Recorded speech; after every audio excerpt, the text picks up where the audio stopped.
Hello everyone, welcome back to the run academy. तो आज के लेक्चर के अंदर हम वर्क पावर एनर्जी का जो पार्ट सी है उसके न्यूमेरिकल डिस्कस करेंगे। तो बिना कोई टाइम वेस्ट किए चलिए शुरू करते हैं। ऑलराइट, तो सबसे पहला न्यूमेरिकल है a ball of mass 0.20 kg is thrown vertically upwards with an initial velocity of 20 metre per second. So calculate the maximum potential energy it gains as it goes up. तो देखिए, सबसे पहले आपको क्या दिया हुआ है। आपको दिया हुआ बेसिकली आपको मास, और जो मास है उसकी वैल्यू आपको दी हुई है 0.20 kg। ठीक है, तो ये आपको बेसिकली मास दिया हुआ है। अब इस केस के अंदर आपको वेलोसिटी भी दी हुई है, वेलोसिटी, और जो वेलोसिटी है वो आपकी है 20 मीटर पर सेकेंड। अब वो कह रहा है, अब वो कहता है कि देखिए मेरे पास एक बॉडी है जिसका मास m है। आपने उसको एक initial velocity they the, let it be v, and वो किसी सर्टेन हाइट पे चले जाता है यहाँ पे। ठीक है, तो ये क्या है, इसकी यहाँ पे हाइट है। तो according to the conservation of energy, आपकी सारी की सारी जो काइनेटिक एनर्जी है, क्योंकि देखो आपने तो किसी वेलोसिटी v से उसको भेजा है, तो यहाँ पे क्या होगी, सिर्फ इसकी काइनेटिक एनर्जी। और जब ये हाईएस्ट पोजीशन पे पहुंच जाएगा तो वहां पे होगी सिर्फ इसकी पोटेंशियल एनर्जी। तो कहने का मतलब ये हुआ कि according to the conservation of energy, आपकी सारी की सारी kinetic energy actually potential energy में कन्वर्ट हो जाती है at the highest point. So therefore according to conservation of energy, आपकी जो काइनेटिक एनर्जी है वो एक्चुअली पोटेंशियल एनर्जी के बराबर आती है। सो देयरफॉर अगर मुझे पोटेंशियल एनर्जी फाइंड करनी है, so that will be equal to half m v का स्क्वायर। सो यहाँ पे आ जाएगा हाफ इंटू एम की वैल्यू है 0.20, और साथ में है v का स्क्वायर। तो v कितना है आपका, दैट इज 20 ना, तो यहाँ पे आ जाएगा 20 का स्क्वायर। सो देखिए ये इससे कैंसिल होगा, तो यहाँ आ जाएगा 0.10, और यहाँ पे आ गया 20 का स्क्वायर, राइट। सो 0.10 इंटू ये आ जाएगा आपके पास 400। तो जब आप इसको सोल्व करते हो तो आपका आंसर आ जाता है 40 जूल। ठीक है, तो ये है आपका रिक्वायर्ड आंसर। आई होप आपको ये न्यूमेरिकल और उसका सोल्यूशन समझ में आ गया होगा। ठीक है, तो चलिए अब हम अपना नेक्स्ट न्यूमेरिकल देखते हैं। सो नेक्स्ट न्यूमेरिकल में कहता है a stone of mass 500 gram is thrown vertically upwards with a velocity of 15 metre per second. So ठीक है, सबसे पहले हम यही करते हैं कि मेरे पास एक स्टोन है जिसका जो मास है वो आपको दिया हुआ है 500 ग्राम, और हमने उसको ऊपर थ्रो किया हुआ है with a velocity of 15 metre per second. ठीक है, now calculate the potential energy at the greatest height. ठीक है, एट द ग्रेटेस्ट हाइट। तो देखो सिंपल सी बात है, हमने सेम अभी जो पहला न्यूमेरिकल किया वो इसी पे बेस्ड था। तो हमारे इस केस में इनिशियली होगी सिर्फ काइनेटिक एनर्जी, लेकिन जब वो अपनी मैक्सिमम हाइट पे पहुंच गया उस टाइम उसमें होगी सिर्फ और सिर्फ दैट इज पोटेंशियल एनर्जी। तो according to the conservation of energy, आपकी जो पोटेंशियल एनर्जी होगी वो बेसिकली काइनेटिक एनर्जी के बराबर होगी। सो मैं क्या करूंगा, इसकी value substitute, that is half m v का स्क्वायर के फॉर्मूले में।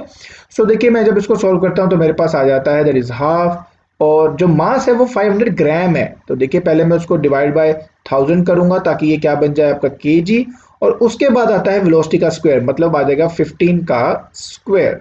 ठीक है, तो जब आप इसको सॉल्व करते हो तो आपका जो आंसर है वो आ जाता है 56.25 जूल।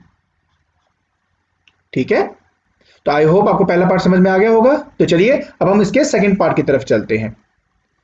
तो जब हम सेकंड पार्ट की बात करते हैं तो उसमें कहता है the kinetic energy on reaching the ground. तो देखो सीधी सी बात है, मैंने कहा ना कि जब हम ये स्टडी करते हैं तो उस केस में हम कभी भी फ्रिक्शन को कंसिडर नहीं करते। सो देखिए जितनी इसकी पोटेंशियल एनर्जी होगी उतनी ही उसकी काइनेटिक एनर्जी होगी जब वो नीचे ग्राउंड पे पहुंचेगा। ठीक है, इसलिए अगर मुझे kinetic energy on the ground पता करना है तो बेसिकली वो पोटेंशियल एनर्जी के बराबर होगा, और पोटेंशियल एनर्जी मैं ऑलरेडी कैलकुलेट कर सका हूं, दैट इज 56.25 जूल, और यही मेरे सेकंड पार्ट का फिर आंसर होगा। अब हम बात करते हैं इसके थर्ड पार्ट की। थर्ड पार्ट में कहता है find the total energy at its half way point, right. So देखिए मैंने आपको कहा था ना, according to conservation of energy your mechanical energy is always constant. और मैकेनिकल एनर्जी क्या होता है, it is sum of kinetic energy plus potential energy. ठीक है, वो हमेशा क्या रहेगी, आपकी कांस्टेंट रहेगी। तो हर पॉइंट पे kinetic energy and potential energy एक जैसी रहती है। तो क्यों ना हम एक काम करें, सबसे टॉप वाला पॉइंट क्यों नहीं कंसिडर कर लेते, क्योंकि बिकॉज सबसे टॉप वाले पॉइंट पे सिर्फ होगी आपकी पोटेंशियल एनर्जी और काइनेटिक एनर्जी क्या होगी वहां पे, जीरो। और अगर उसका सम निकालूंगा तो आंसर क्या आएगा, वो पोटेंशियल एनर्जी के बराबर ही आएगा। सो देयरफॉर जो मेरी मैकेनिकल एनर्जी टॉप पे आ रही है वही सेम टू सेम मेरी ग्राउंड पे आएगी, और वही सेम टू सेम होगी हर उस पॉइंट पे जब वो ऊपर से नीचे आ रहा होगा।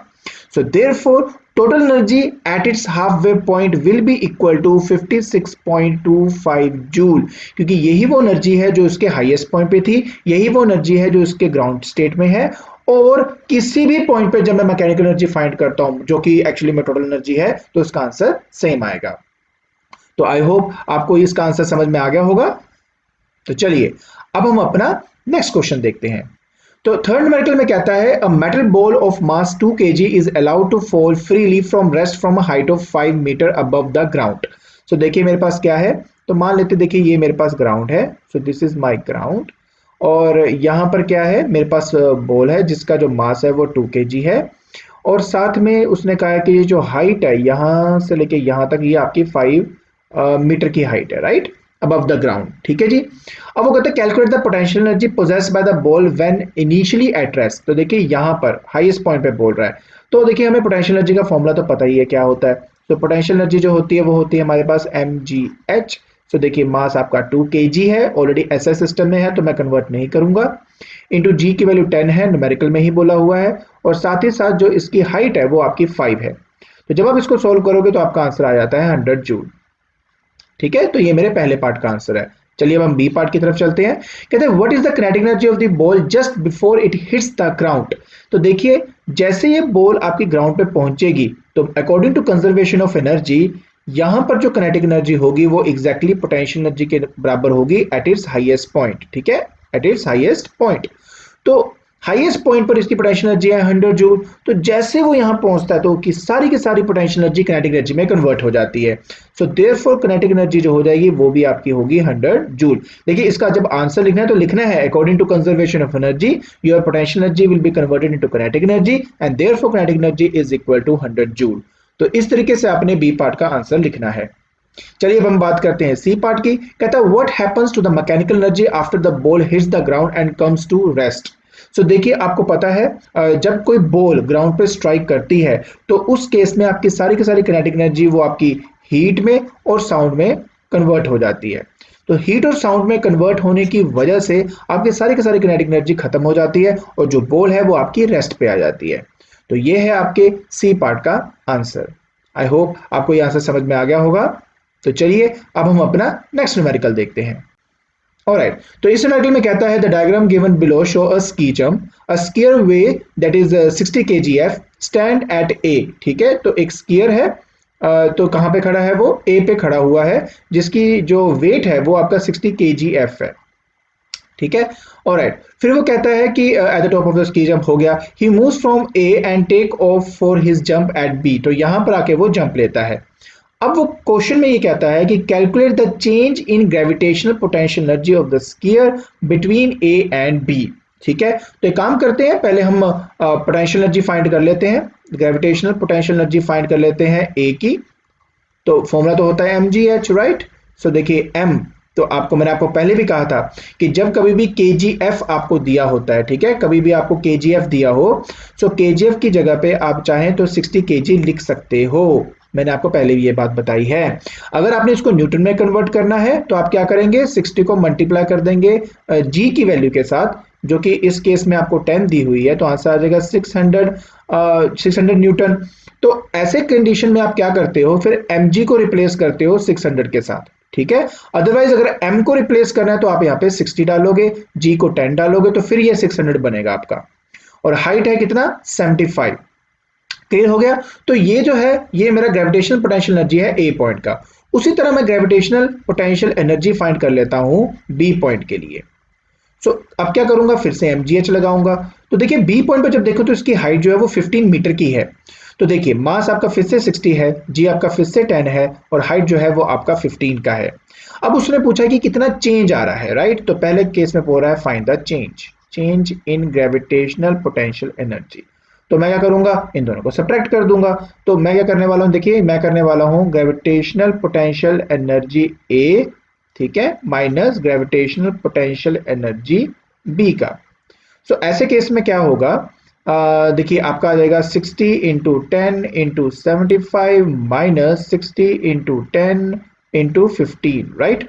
तो देखिए 60 इंटू 10 तो आपके पास यहाँ पे कॉमन आ गया, तो आ गया 75 माइनस 15। तो देखिए आपके पास आ जाएगा 60 इंटू 10 इंटू 60, 36 हो गया आपका। तो 1 2 3 ये आपका जूल आ गया। हम चाहें तो उसको ऐसे भी लिख सकते हैं, दैट इज 3.6। अब कितने जीरो आएंगी, 1 2 3 4, तो इंटू 10 की पावर 4, ठीक है, जूल। तो ये आपके पहले पार्ट का रिक्वायर्ड आंसर है। आई होप आपको जो आपका पहला पार्ट है वो समझ में आ गया होगा। चलिए अब मैं आपको इसका बी पार्ट बताता हूं। ऑलराइट, तो जब हम बी पार्ट के बारे में बात करते हैं तो वो कहता है if 75% of the energy in part A becomes kinetic energy at B, so calculate the speed at which the sphere arrives at P। तो देखिए पार्ट ए के अंदर जो मेरी अभी एनर्जी आई थी वो कितनी थी, वो थी 3.6 into 10 to the power 4 joule. कहता इसका 75% लो और वो बराबर आती है kinetic energy at point B के, ठीक है। जैसे बोलता है मैं वैसे कर देता हूं। सो 75% मतलब 75/100 into this value that is 3.6 into 10 to the power 4, ठीक है। तो ये आ गया, that is equal to half m v square, that is half m v का स्क्वायर। तो बेसिकली मुझे क्या करना है, अब इस चीज को सॉल्व करनी है और मुझे कुछ भी नहीं करना है इस केस में। सो देखिए ये आ गया आपका 75 इंटू ये आ जाएगा 36000 अपॉन 100, और साथ में देखो ये 2 इधर मल्टीप्लाई हो जाएगा, नीचे मास आ जाएगा। तो नीचे जब मास आएगा तो मास की वैल्यू 60 है, तो नीचे 60 लिख देता हूं, यहां आ जाएगा v का स्क्वायर, ठीक है। तो देखिए आपका यहाँ पे जो कैंसिल हो जाता है, ये जो 2 वैल्यूज यहाँ पे कैंसिल हो गई, यहाँ पे आपके पास 6 आ जाएगा। 6 टू 12 एंड 12 और 75 करेंगे तो इसका आंसर जो है वो आया है 900। ये आ गया v का स्क्वायर। तो v जो है वो आपका आ जाएगा रूट ऑफ 900, जिसकी वैल्यू होती है 30 मीटर पर सेकेंड, ठीक है। तो ये है आपका रिक्वायर्ड आंसर। आई होप आपको ये पार्ट समझ में आ गया होगा। तो चलिए अब हम अपना नेक्स्ट न्यूमेरिकल देखते हैं। तो नेक्स्ट न्यूमेरिकल में कहता है hydro electric power station take its water from a lake whose water level is at a height of 50 metre above the turbine.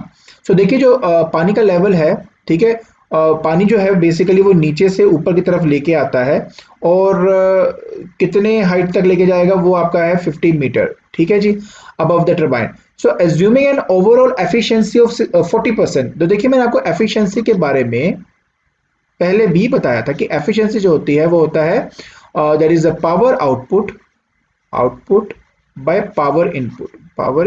ये आपको मैंने पहले भी इसके बारे में बताया था। और एफिशिएंसी जो है वो आपको दी हुई है 40% इस केस में।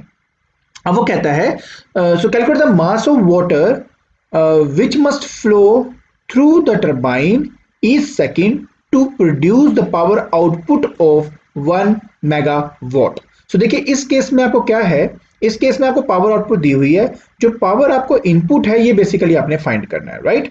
सो पावर इनपुट जब फाइंड हो जाएगा तो वहां से हमारा आंसर आ जाएगा। तो देखिए सबसे पहले काम करते हैं, पहले पावर इनपुट ही फाइंड कर लेते हैं, राइट। सो देखिए कैसे करेंगे। ऑलराइट, सो देखिए मैं क्या करने वाला हूं। सो मेरे पास जो पावर इनपुट है, जो पावर इनपुट है वो हो जाएगा मेरे पास पावर आउटपुट अपॉन एफिशिएंसी।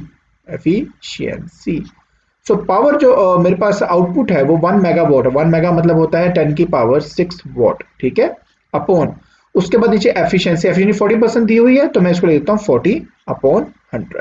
तो ये आ जाएगा आपके पास 10 की पावर 6 इंटू, जब ये नीचे से ऊपर जाएगा तो बनेगा 10 की पावर 2 अपॉन 40, ठीक है। तो यहाँ ये बेसिकली आपका पावर आउटपुट आ चुका है। अब उसके बाद कहता है कि मुझे मास फाइंड करना है, ठीक है। अब पावर क्या होता है, हमने पहले पढ़ा हुआ पावर के बारे में। पावर होता है वर्क डन ओवर टाइम, और वर्क डन के केस में होता है mgh ओवर टाइम। और टाइम इस केस में उन्होंने अपने आप बोला हुआ है ईच सेकंड का मतलब होता है कि जो t है वो बेसिकली आपको 1 लेना है, 1 सेकंड लेना है आपने। सो देयरफॉर मैं क्या करूंगा, यहाँ पे 1 डाल दूंगा। तो पावर इनपुट की जगह पे आ जाएगा आपका mgh इज इक्वल टू 10 की पावर 8 अपॉन 40। आपको मैंने पहले भी बताया मैं ज्यादा कैलकुलेशंस नहीं करता, एंड में जाके कैलकुलेशन करता हूँ, काफी चीजें वैसे ही आपकी कट हो जाती हैं। अब देखिए हाइट आपको 50 ऑलरेडी दिया हुआ है, ठीक है, और साथ में आपको दिया हुआ है जी की वैल्यू दैट इज 10। तो देखिए मास अगर मैं निकालूं इस केस में क्या आएगा, so mass will be equal to 10 की पावर 8 अपॉन 40, नीचे आपके पास जी आएगा 10 और साथ में हाइट आ जाएगी दैट इज 50। क्लियर हो गया। अब इस केस में जब आप इसको सॉल्व करते हो तो आपका जो आंसर है वो आ जाता है 5000 kg। क्लियर। सो ये है आपके इस क्वेश्चन का रिक्वायर्ड आंसर। सो तो ये है आपके इस क्वेश्चन का रिक्वायर्ड आंसर। आई होप आपको ये पार्ट समझ में आ गया होगा। तो चलिए अब हम अपना नेक्स्ट न्यूमेरिकल देखते हैं। Alright, so इस न्यूमेरिकल में कहता है a bob of a simple pendulum is imparted a velocity of 5 meter per second when it is at its mean position. Okay, so to what maximum vertical height will it raise on reaching its extreme position if 60% of its energy is lost in overcoming the friction of air?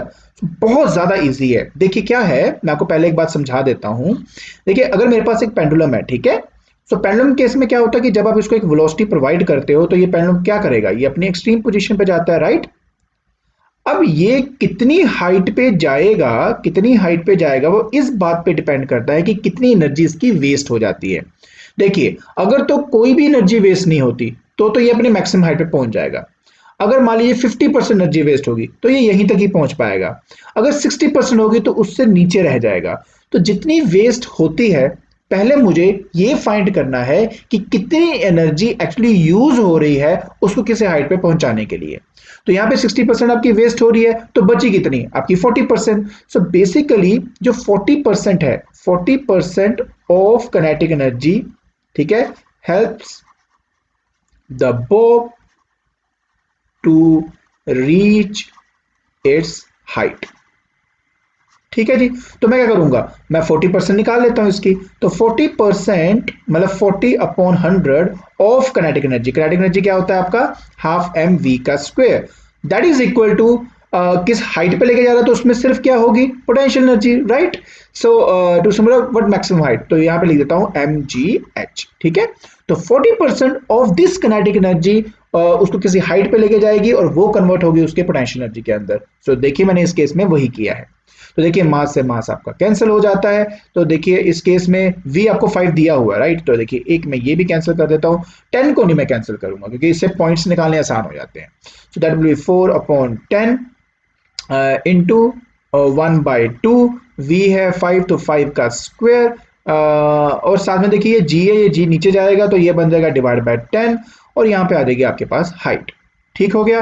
तो देखिए ये आपका यहाँ पे 2 आ गया और ये बन जाएगा आपके पास 25 इंटू 2 आपके पास आ जाएगा 50 अपॉन 100 करेंगे तो 0.5। तो h जो है वो आपका आएगा 0.5 मीटर। सो ये है आपके इस न्यूमेरिकल का required answer. Clear. I hope आपको ये न्यूमेरिकल समझ में आ गया होगा। ठीक है, तो आज के लेक्चर के अंदर हमने एक्सरसाइज 2C के जो जितने भी न्यूमेरिकल्स थे, दैट इज 6 न्यूमेरिकल्स, वो हमने डिस्कस कर लिए हैं और इसी के साथ हमारा जो चैप्टर 2 है वो भी खत्म हो जाता है। तो आज के लिए बस इतना ही। Thank you so much.